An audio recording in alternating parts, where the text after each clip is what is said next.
Good morning sir. Good morning, good morning. Sir, ये संविधान हत्या दिवस क्या है? सर, पर आपने तो कहा था कि कॉन्स्टिट्यूशन सुप्रीम है, तो उसकी हत्या कौन कर सकता है? लगता है सर से कोई स्पेलिंग मिस्टेक हो गई है। मिस्टेक मुझसे नहीं, 1975 में इस देश को चलाने वालों से हुई है, जिसकी सोच में डेमोक्रेसी के लिए जरा भी रिस्पेक्ट नहीं थी। बच्चों, भारत को आज विश्व में मदर ऑफ डेमोक्रेसी कहा जाता है। हजारों वर्षों से हमारी परंपरा लोक शक्ति की तरह है। और अरे हाँ विशाल, अंदर से मेरा लैपटॉप लेके आ।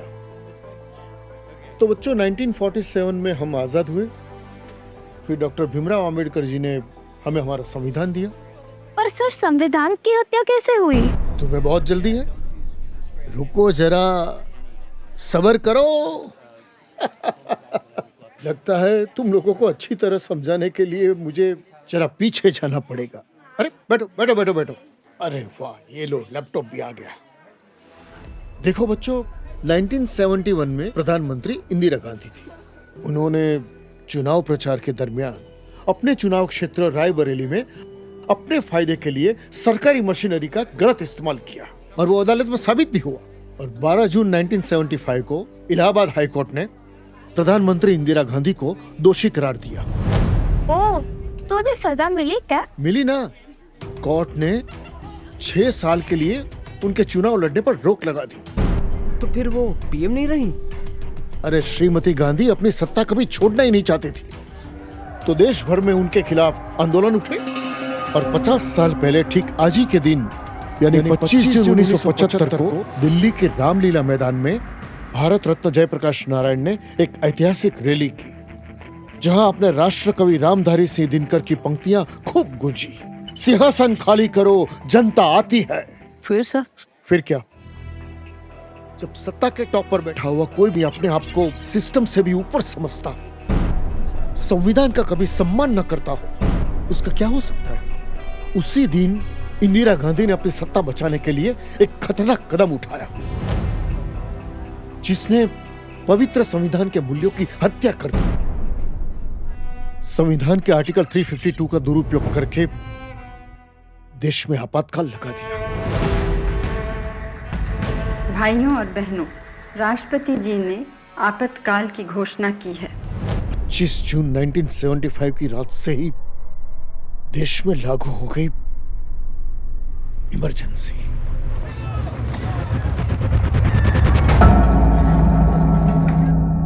इमरजेंसी में क्या हुआ था सर? हाँ,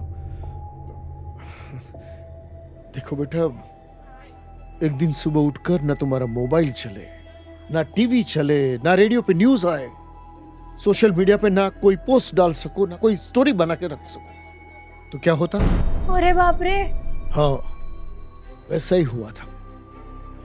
उस समय ना इंटरनेट था, ना मोबाइल। रातों रात कई न्यूज़पेपर प्रेस की बिजली काट दी ताकि दूसरे दिन अखबार न छपे। अरे कई नेताओं को जेल में डाल दिया ताकि वे लोग इमरजेंसी के खिलाफ आवाज न उठा सके। 26 प्रातःकाल मेरे खिलाफ वारंट था। What? एक आजाद देश में ऐसा कोई कैसे कर सकता है? This is dictatorship. अगर मैं तब होती तो इस पर ब्लॉग लिखती। कैसे लिखती तू?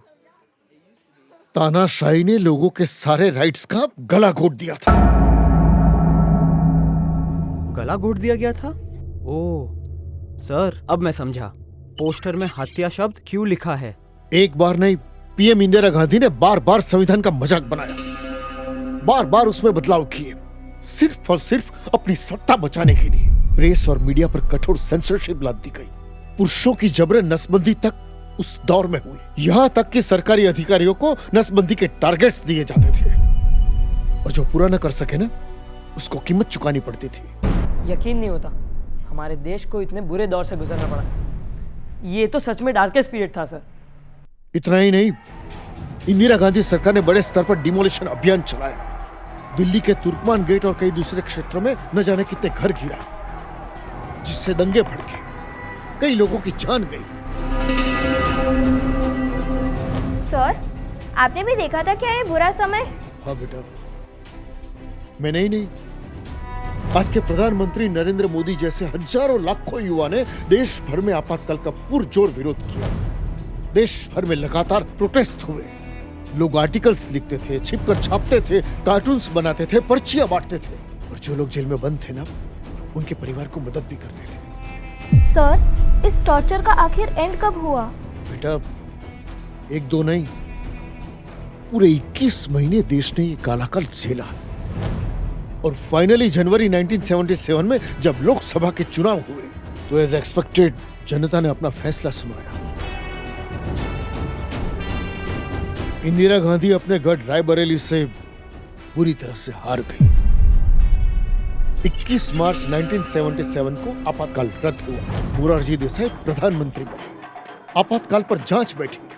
संविधान के कई सारे बदलाव को अंडू कर दिया। छी, धिक्कार है सर, हमारे देश में इतना कुछ हुआ और हमें पता तक नहीं है। इसलिए तो प्रधानमंत्री नरेंद्र मोदी ने 25 जून को संविधान हत्या दिवस के रूप में घोषित किया है।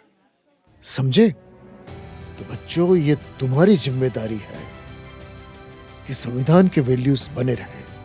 बच्चों, एक जिम्मेदार नागरिक होने के नाते हम सबका कर्तव्य बनता है कि संविधान के बताए मार्ग पर हम सब चलें और भारत को विकसित देश बनाएं। खूब पढ़ो, खूब आगे बढ़ो। हमारा संविधान हमारे वर्तमान और हमारे भविष्य का मार्गदर्शक है। आज देश में संविधान सर्वोपरि है। आज भारत मदर ऑफ डेमोक्रेसी भी है और लार्जेस्ट डेमोक्रेसी भी। जय हिंद।